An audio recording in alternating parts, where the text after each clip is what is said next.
जब अपराध देता है दस्तक, शातिर अपराधी बिछाते हैं जाल, बुनते हैं जुर्म का ताना बाना, और दे डालते हैं वारदात को अंजाम। तो बेसिकली आज का जो हमारा मुद्दा है वो बहुत खास है। मुद्दा खास इसलिए है क्योंकि बात यहाँ पर लिव इन रिलेशनशिप में हो रही है। मेट्रो सिटीज में आपको कई सारे ऐसे जोड़े और ऐसे कई सारे कपल्स मिल जाएंगे जो कि लिव इन रिलेशनशिप में रहते हैं, जिनके पेरेंट्स को पता ही नहीं होता कि हमारे बच्चे किसी पार्टनर या को पार्टनर के साथ में एक ही छत के नीचे रह रहे हैं।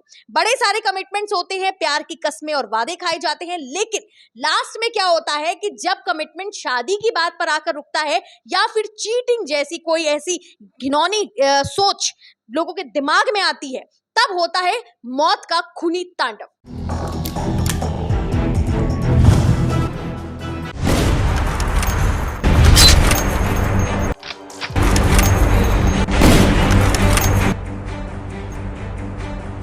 आज इसी को लेकर न्यूज रूम में आप देख सकते हैं कि हमारे तमाम सहयोगी हैं, हमारे कोवर्कर्स हैं, जिनके साथ में इस बात को लेकर डिस्कस करना चाहती हूँ। बेसिकली इस मुद्दे पर अगर मैं ये कहूं कि लड़कियों को शामिल करना एक तरीके से ज्यादा सही माना जाएगा तो ये गलत नहीं होगा, क्योंकि देखा जाए तो अभी जो ग्राफ निकल कर आ रहा है उसमें लिव इन पार्टनर्स में सबसे ज्यादा हश्र खराब जो हुआ है वो लड़कियों का हुआ है। तो शुरुआत लड़कियों से करते हैं।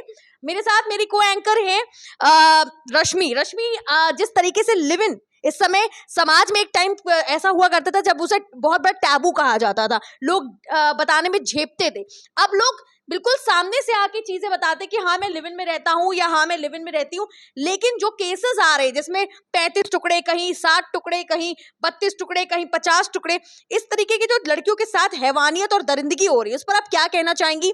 और साथ ही साथ ये बताइए कि इस तरह की घटनाएं जो समाज में पनप रही हैं वो एक क्या उद्देश्य और क्या एक वो देना चाहती, लेसन देना चाहती हैं लोगों को? पहली बात तो हम ये कि आजकल लिव इन रिलेशनशिप को ना हर एक लोग एक्सेप्ट कर रहे हैं, हर एक के मम्मी पापा भी एक्सेप्ट कर लेते हैं, बहुत कैजुअल कि हाँ चलो ठीक है, कोई दिक्कत नहीं है, मेरे बच्चे लिव इन रिलेशनशिप में रह रहे हैं, फैमिली को पता है, कोई दिक्कत नहीं होती है। लेकिन आजकल जिस तरीके से हो रहा है, श्रद्धा मर्डर केस हो गया, सरस्वती का हत्या हो गया, मतलब इन सब को देखते हुए मतलब इंसान किसी पे बिलीव नहीं कर सकता है कि इंसान के दिमाग में कब क्या आ जाए। कभी 100 टुकड़े दिए जा रहे हैं, कभी 32 टुकड़े कर दिए जा रहे हैं, मतलब कुछ समझ नहीं आ रहा है किस तरीके से किसी भी इंसान पे बिलीव किया जाए, कब किसके दिमाग में क्या आ जाए कोई नहीं कह सकता है।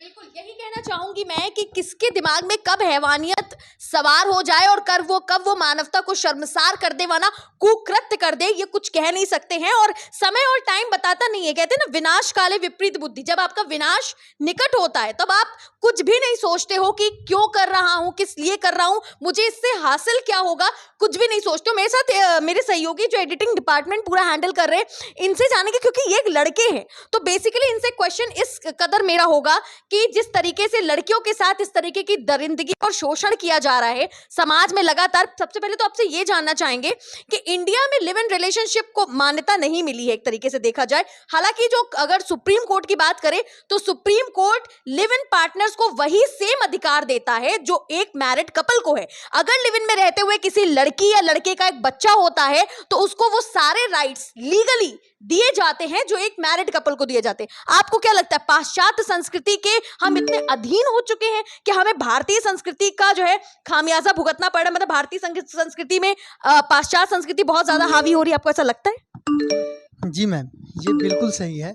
और जब हम बात करें कि लिव इन रिलेशनशिप, तो लिव इन रिलेशनशिप का मतलब जो आज के जो नई युवा पीढ़ी है वो गलत मायने निकाल रहे हैं।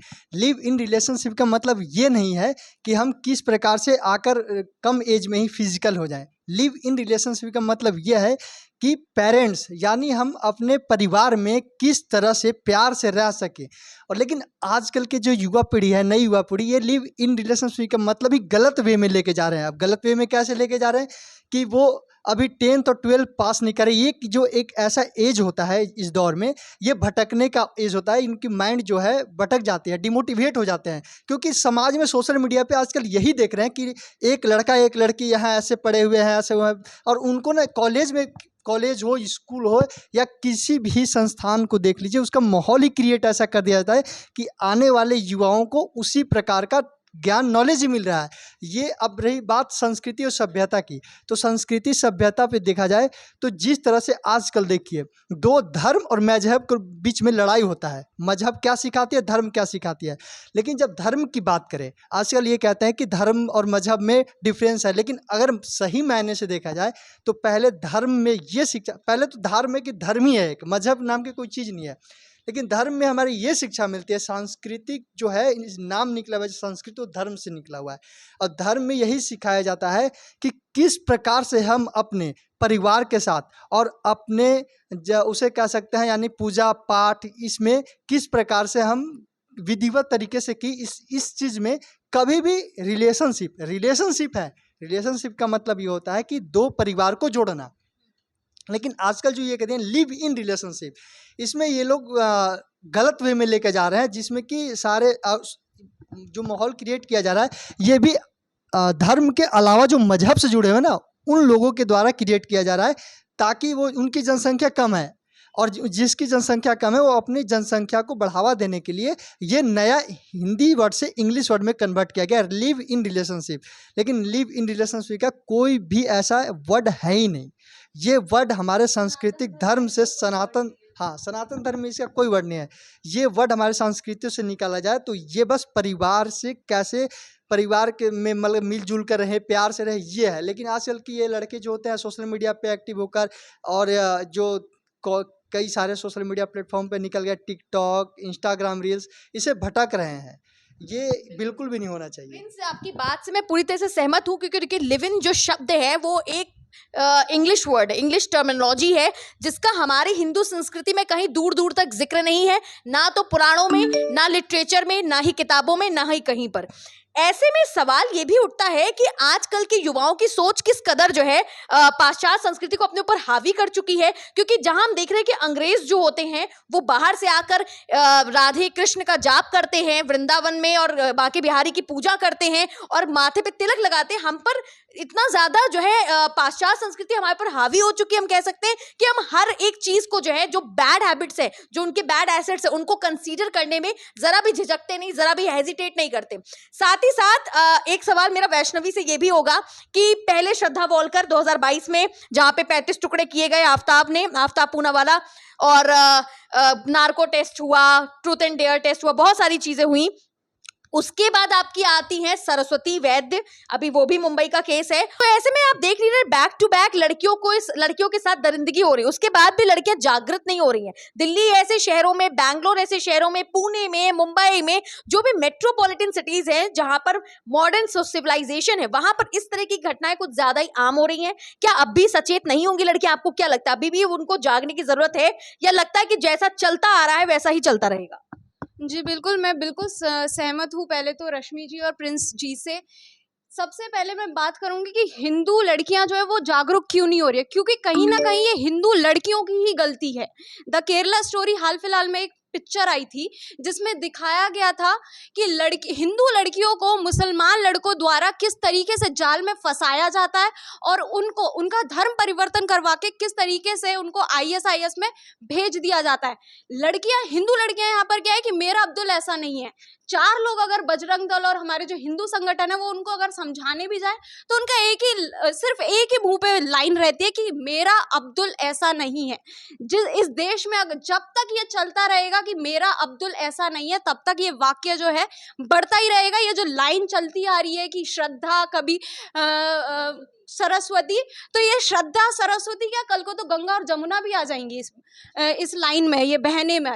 तो सबसे पहले तो मैं गलती हिंदुओं की बताऊंगी। जो ये सेकुलरिज्म का जो खेल चल रहा है ना हमारे देश में, वो सबसे बड़ा कलंक है। सेकुलरिज्म, लोग बोलते हैं कि हिंदू मुस्लिम भाई भाई, लेकिन हिंदू और मुस्लिम कभी भाई नहीं हो सकता है, क्योंकि मुस्लिम एक ऐसी गद्दार कौम है जो मतलब मुंह पे कह देगी कि हाँ मैं तुम्हारा भाई हूं, लेकिन पीछे ही तुम्हारे ऐसे वार करेगी जैसे दुश्मन भी नहीं करते हैं। तो मैं बस इतना ही बोलना चाहूंगी कि जो गलती है वो हिंदुओं की है। जब हिंदू जाग जाएंगे, सनातन धर्म की बात करने लगेंगे। मैम आपने बीच में बोला था कि जो अंग्रेज हैं वो ये बांके बिहारी जी की पूजा कर रहे हैं, वृंदावन जा रहे हैं, इस्कॉन टेम्पल्स हर जगह बनाए जा रहे हैं, हरे कृष्ण हरे राम का जो ये जपा जा रहा है। लेकिन इसमें एक बात मैं ऐड करूंगी, जो बाहर के देश की लड़कियां हैं वो ये फॉलो कर रही है, लेकिन हमारी ही देश की लड़कियां नंगपने पे उतर आई हैं इस तरीके से कि इंस्टाग्राम पे बस उनको फॉलोअर्स चाहिए, वो भी सिर्फ नंगपना दिखाकर, लेकिन बाकी चीज नहीं। तो सबसे पहले मैं हिंदुओं की गलती बताना चाहूंगी और किसी की गलती मैं नहीं बताऊंगी। मैं वैष्णवी की इस बात से पूरी तरह से सहमत हूँ। देखिए जो सोशल मीडिया है ना, वो हमारे लिए एक तरीके से घातक वेपन के तौर पर जो है आजकल यूथ्स में बहुत ज़्यादा यूज़ किया जा रहा है। लोग अपने फॉलोअर्स बढ़ाने के लिए, लोग इंस्टाग्राम में लाइक्स और कमेंट्स पाने के लिए क्या करते हैं, नंगेपन में उतर आते हैं, वल्गैरिटी पे उतर आते हैं। उनको ये सोच में नहीं होता कि उनके माँ बाप देखेंगे इस तरीके से उनको करते हुए, या उनके फैमिली के अदर मेंबर्स देखेंगे तो उन पर क्या असर पड़ेगा, समाज में जो एक तरीके से कह सकते हैं बच्चों पे क्या असर पड़ेगा, युवा तो आप हैं ही, वृद्ध लोगों पे क्या असर पड़ेगा, क्या यही हमारे संस्कार है। पहला रीजन तो सोशल मीडिया है जिसने सबसे ज्यादा लोगों को बर्बाद कर रखा है, लोगों के दिमागों के साथ खेलना शुरू कर दिया है। दूसरे नंबर पे अगर मैं किसी को अगर वजह मानती हूं तो वो लोगों की सोच है। हम मॉडर्न हुए हैं, हम सिविलाइज्ड हुए हैं, हम पहले से काफी ज्यादा टेक्नोलॉजिकली अगर देखा जाए तो इक्विप्ड हुए, पर इसका मतलब ये नहीं है कि हम उसका मिसयूज करें। क्योंकि देखिए अगर आप किसी भी चीज का, एक फ्रीडम का, एक लिबर्टी का, एक मॉडर्निटी का, एक एजुकेशन का, एक लेवल का मिसयूज करेंगे तो आप कहीं भी आगे नहीं जा सकते हैं। हो सकता है कि आपको ये सारी चीजें कुछ हद तक आगे लेकर जाएं, पर आप जो इन चीज का कहते हैं ना कि हर चीज की अति खराब होती है, तो अगर हिंदू लड़कियों को या फिर समाज की किसी भी लड़की को लिव इन जैसी चीजों की जो छूट मिली है, चाहे वो फैमिली से मिली है या नहीं मिली है, मैं दोनों की बात कर रही हूँ। बहुत सारे ऐसे पार्टनर्स हैं जो फैमिली से म्यूचुअल कंसर्न के साथ लिव इन में आते हैं। उनके मॉम डैड कहते हैं, मेरी भी एक फ्रेंड है, वो उसके भी मॉम डैड ने कंसर्न दिखाया कि हाँ भाई तुम लिव इन में रह लो, समझ लो इंसान को, उसके बाद शादी कर लेना, बिकॉज इतने डिवोर्स केसेस हो रहे हैं, दैट्स वाई उन्होंने एक कंसर्न दिखाया। लेकिन उसका जो आप मिसयूज कर रहे हो या आपके बीच में फाइट्स हो रही हैं और आप म्यूचुअली जो है लड़ झगड़ के मार काट मचा रहे हो, तो ये सही नहीं है। ऐसे में लड़कियों को क्या सतर्कता लेने की जरूरत है, लड़कियों को ये सतर्कता लेने की जरूरत है कि प्यार में अंधे मत बनो, चश्मा जो प्यार का है वो लगा के रखो, लेकिन सावधान रहो, सतर्क रहो और अपने आप को इंडिपेंडेंटली और फाइनेंशियली मजबूत रखो। आज के टाइम पे मैंने एक चीज देखी है कि जो लड़कियां हैं ना, उनकी अप्रोचेस बड़ी डिफरेंट है। वो मॉडर्न तो खुद को रखती हैं, वो अपनी चीजों के साथ भी बहुत ज्यादा मॉडर्निटी दिखाते हैं, लेकिन फाइनेंशियली इंडिपेंडेंट नहीं होती, लड़कों पे डिपेंडेंट होती है। ऐसे में लड़के उनका मिसयूज करते हैं। पैसा जो देगा जाहिर सी बात है वो उसके ऊपर टॉर्चर करेगा। तो इससे क्या होता है कि एक सेक्सुअल एक्सटॉर्शन होता है, लोगों के साथ बुली किया जाता है, उन्हें अब्यूज किया जाता है। वो एब्यूजिव बिहेवियर को भी बर्दाश्त करती क्योंकि वो अपने आप को एक तरीके से कह सकते हैं एक शेल में बंद कर लेती, ना वो इंडिपेंडेंटली फाइनेंशियली इंडिपेंडेंट होती ना कुछ होता है। तो ऐसे में लड़कियों को ही ये एक कह सकते हैं कि एक स्टेप उठाना पड़ेगा अपनी इज्जत के लिए, अपनी सेल्फ रिस्पेक्ट के लिए। आप एक लेयर बना के रखिए अपने और अपने पार्टनर के बीच में, ताकि वो आपको रिस्पेक्ट दे और आने वाले टाइम में कोई भी श्रद्धा वॉलकर ना बने, कोई भी सरस्वती वैद्य ना बने, ना कोई निक्की यादव बने। इसी के साथ न्यूज रूम की चर्चा में सिर्फ इतना ही। वीडियो पसंद आया हो तो शेयर, लाइक, सब्सक्राइब जरूर करें, क्योंकि हमारी पत्रकारिता को बल आपके इसी एक सहयोग से मिलता है। देखते रहे न्यू इंडिया लाइव।